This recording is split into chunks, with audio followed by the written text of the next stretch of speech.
All right, hello everybody. This is Wednesday, July 30th, 2014. I'm Corey Stolzenbach, joined now by a very special guest. He was a pitcher for the White Sox, Rookie of the Year in American League in 1963, two-time All-Star in 1964 and 1967, two-time American League ERA champion 1963 and 1966. He could beat you with his arm and with his bat. I'm talking about Gary Peters. Good morning, Gary.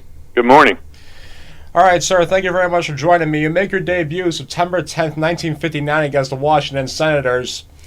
You're in relief. It's the bottom of the eighth, and you retire the first two batters. You surrender a hit to Steve Korchek and Camilo Pascual, but you get out of it by striking out Billy Consolo. What happened? When Sherm Lawler came onto the mound, or if he gave you some signs, how were you able to get out of the inning in your debut? Well, I probably just lucky in those days. I just came up from AAA in Indianapolis that year, and then I'd had about 5 summers in minor league ball, but mostly summers. I was going to college most of the year, and then playing baseball for 2.5 months. But no, Sherm was an established catcher. He just came out to settle me down, and he said, "Just try and hit the glove." Fortunately, I hit it a couple times and got a couple guys out to get out of it. Do you remember what pitches you threw that day? Well, back then the only pitches I had was sinker slider, so I know it was one of those two, but it was probably sinkers because that was my go-to pitch. Remember, I hadn't pitched very much up to that point. Like I said, just a few months in the minors, and I hadn't learned anything but a slider as far as a breaking ball, and it wasn't very good, so there's a good chance that Sherm would be calling the sinker. Okay, and did it help knowing that the Sox were up by 4.5 games when you were up, or was there any more extra added pressure because you were in the middle of the pennant race, or would you have been more nervous if it was a little tighter, or did it help knowing there was some breathing room between you and Cleveland? No, as a rookie, you don't look at the standings. You know, if you're thinking about standings, you're not going to pitch too well. You got to just concentrate on every pitch. And I remember being nervous because it was my first time on a mound in the big leagues. But I was really trying to concentrate on what I was doing rather than worrying about the standings or where the Sox were in the standings and what it was going to take to win. You later faced Boston a few days later, and you walked in a run but wasn't charged to you. You were relieving Jerry Staley. And so you walked in a run, but what did you take away from that second appearance, that Boston game, if you remember it? What did you take away from it? Probably just how to pitch in Fenway Park. I'd never been in Fenway Park, and I think I walked Jackie Jensen and walked a run in. But anyhow, it was just a matter. I don't remember too much about the appearance, except I had trouble getting the ball over. But I do remember afterwards thinking, looking around that ballpark and saying, "Boy, this is the big leagues," you know. Yeah, it sure is. And Fenway Park, later your home ballpark from 1970 to 1972. You spent a little bit of cups of coffee in 60, 61, 62 in the big leagues, but mostly the minors. And ironically, Gary, you actually had better numbers in the big leagues those 3 seasons than you did in the minors down on the farm. Yeah, well, I went to winter ball. I was working on a delivery. Ray Barries was a pitching coach in those days with the White Sox, and he was trying to get my delivery and timing right. And like I said, I didn't pitch when I was a young man in baseball or anything. I didn't pitch much till I actually got in pro ball, and it took me a while to learn the mechanics of pitching. And I went to winter ball in 1962 after a season in Indianapolis, and down there, late in the season down there in Mayagüez, Puerto Rico, I finally hit my delivery. I felt my delivery point was right, and my ball started sinking more, and my slider started breaking better. But I actually was lucky to get a start. When the season started, I was due to be sent down, but Juan Pizarro got the flu on the way to Kansas City, and just a few days before cutdown day, and Ray came to me on the plane and said, "You're pitching tonight." And he said, "Juan's not able to pitch with the flu." So I got my first start against Kansas City because of that, and hit a home run and beat him, and that was the start of, I think, 11 in a row I won. The next 10 starts, I think I won. So I would have been probably on some other club if Juan hadn't got the flu and given me that start in that fashion. Yeah, the Sox, they had some very special pitchers in the 60s. You had yourself, Pizarro, Eddie Fisher, Joe Horlin. And for our listeners, when you won the ERA title in 1963, Juan Pizarro actually finished second in American League ERA that season, so that was very good. You got your first win against the Angels that year, so you were doing very well. And yeah, you did win 11 straight decisions during that 63 season, but arguably, however, none of them more impressive than in August when you pitched a 12-inning complete game, 2-1 victory over the Yankees at Yankee Stadium. Right, yeah, I vaguely remember that, but the White Sox had a good staff even before I got there. That's why another reason it took me so long to get a start in the big leagues. They had Billy Pierce, Early Wynn, Dick Donovan, Ray Herbert, Bob Shaw in '59 when they won the pennant, and they had those guys for a few years after that. So they weren't going to. And back then, a young pitcher in the minor leagues, I was winning 10 or 12 games a year, I think, something like that. And you just didn't go up there and get a start when they had a staff like that and they were in contention every year. So it was a good break for me to get a start in '63. Well, you would later have your breakthrough because Pierce would go to the Giants, Bob Shaw, he would also be in San Francisco. Dick Donovan would spend time with the Senators and with Cleveland as well. So you start to have this little shift here. But then, you finish 10.5 back behind the Yankees. And so you had your struggle. I mean, not you, but you pitched very well, but the White Sox, they finished in second place 3 straight years from 1963 and 1965. Hypothetically speaking, Gary, out of those 3 years, let's say if the Sox won the pennant all 3 years in 63, 64, and 65, which year do you think could have been your best shot at bringing a World Series championship to the South Side, and which do you think could have been the most challenging? Well, 65 would have been the most challenging. But 63, I think we only lost by 1 game to the Yankees, and 64 maybe 2 games, and there were only eight teams in the league then. So those were close pennant races. 65 was more of a bigger gap, but either the 63 club or the 64 club, I think would have fared well in the World Series. 64 probably better because we really had our pitching staff was really in good shape in the end of the '64 season. It would have been a good rotation to take into the World Series. No, sir. It was actually 10.5 games in '63, a game back in '64, and then 7 games back in Minnesota in 1965.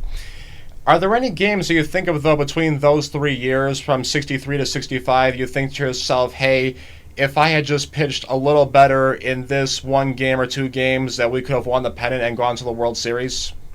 Well, you always think that right after the season's over, but you got to forget about that stuff when it's just like golf. When you hit a bad shot, you got to forget about it and go on.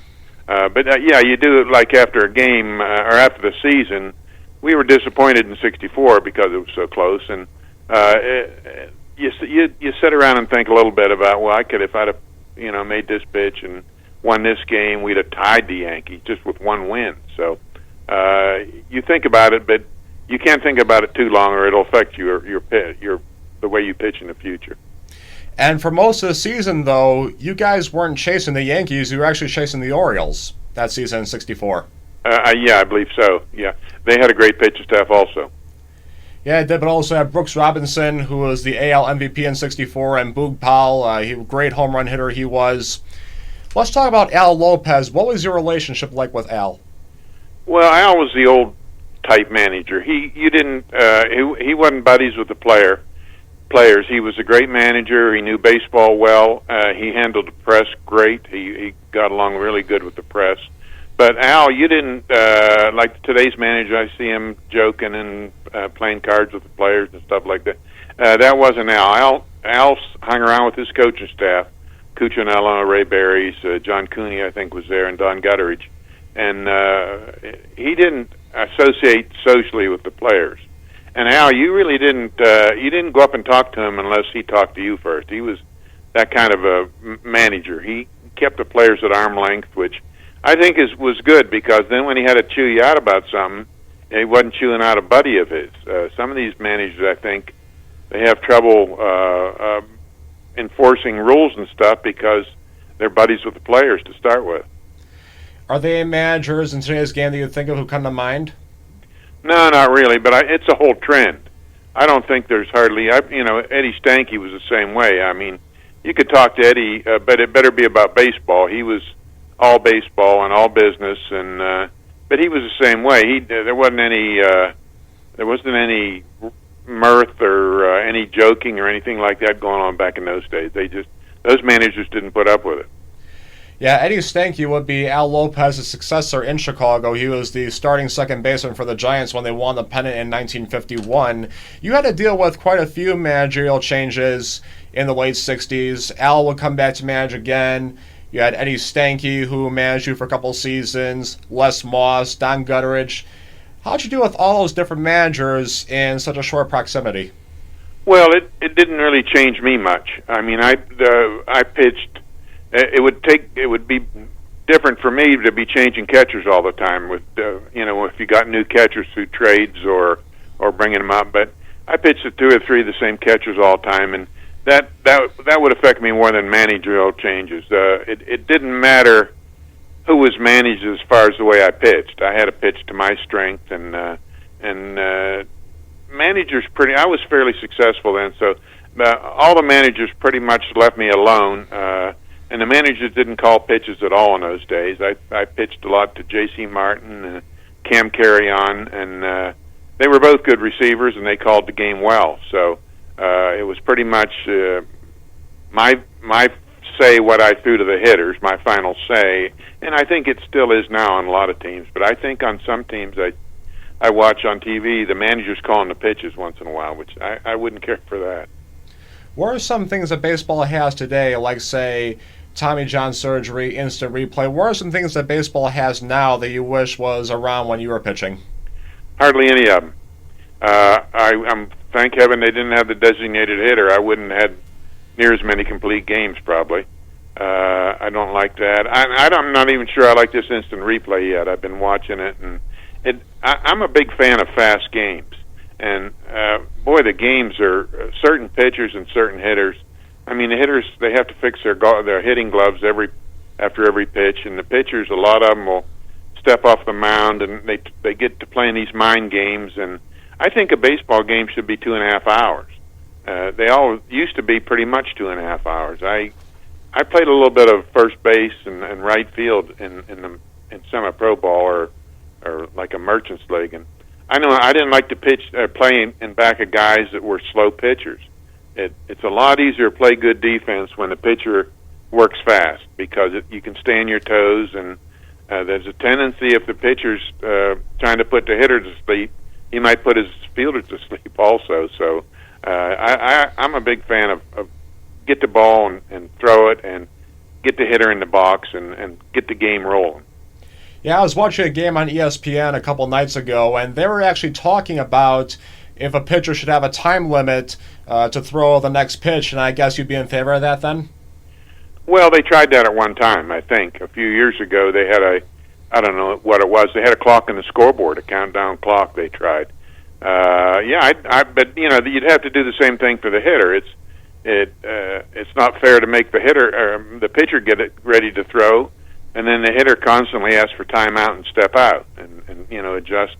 They have to adjust their hitting gloves, and they wear elbow armor and all that stuff. So you'd have to do some way.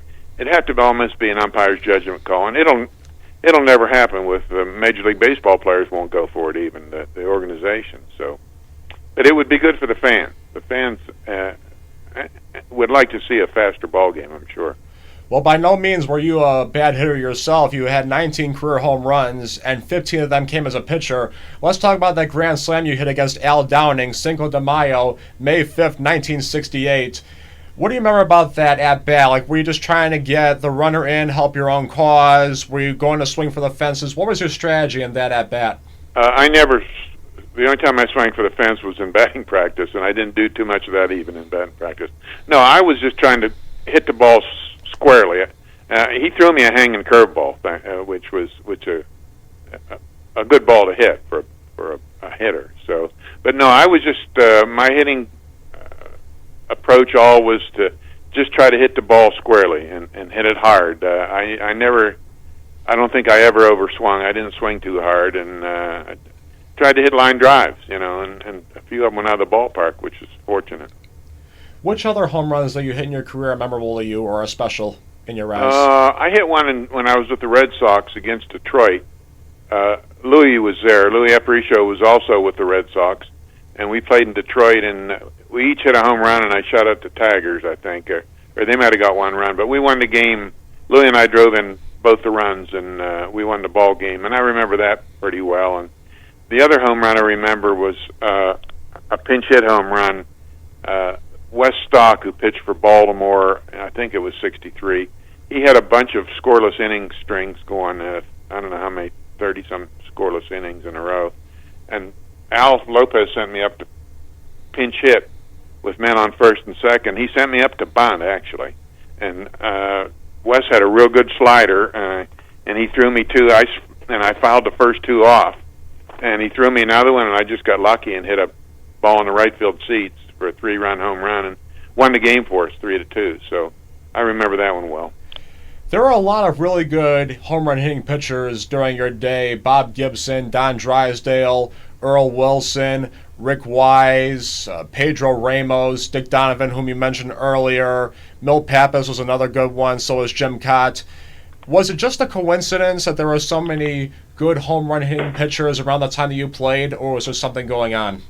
Well, what was going on was the pitchers worked at hitting. We knew we were going to have to hit, and if you're going to be that ninth hitter, we took batting practice and was serious about it. I don't think the pitchers now in the American League. I know the pitchers never hit because they don't. The only time they hit's interleague, so they don't take batting practice. And when they do at home, I think they just have home run contests and do that kind of stuff, which is not good practice. So I think the reason for it was the pitchers then were a lot more serious about hitting and worked that. I know I was fortunate. I got lucky early and got a few hits, and Lopez let me hit with the extra man on the road. Normally, back then, the pitchers would get to hit it during a homestand. They'd hit maybe 20 minutes before the extra man, and the extra man and the regulars. On the road, the extra men get, I think, 20 minutes, and then the regulars get 20 minutes. But I would hit with the extra men on the road, which really a benefit to get in there and see a ball and swing the bat every day. Okay, finally, let's talk about your Boston days. You're traded to the Red Sox after 1969. You have Eddie Casco as your manager. You faced the White Sox twice in 1970. What did that mean to you to face the White Sox and go back to Comiskey Park for the first time? What did that all mean to you? Oh, it was pretty emotional going back because I played all those years there, and of course I knew all those guys. I remember in spring training, the Red Sox come down. The first time I pitched against the White Sox, we went down to Sarasota to play the White Sox, and Walt Williams, who was a little outfielder with the White Sox, he came up the first inning to hit off me, and he lifted his arm up, and he had a bullseye painted on his shirt right under his arm, just as a kind of a little joke, I guess. And so I threw close to him once, but I didn't hit him. But it was a little joke. But during the season, when you get into the competition, the ballpark before the game, it was nice to go back. But once the game starts, that's just the opposition. That's just the way it is. Of course, it's more prevalent nowadays. These guys are jumping all over the place, so you're playing against your teammates all the time. But back then, we stayed a while with each club. But still, once the game starts, it's us against them. Whoever you're with and whoever they are. Thank you so much for your time, Mr. Peters. Take care. Thank you very much. Hope you have a wonderful day. Thank you, sir. Okay, thank you.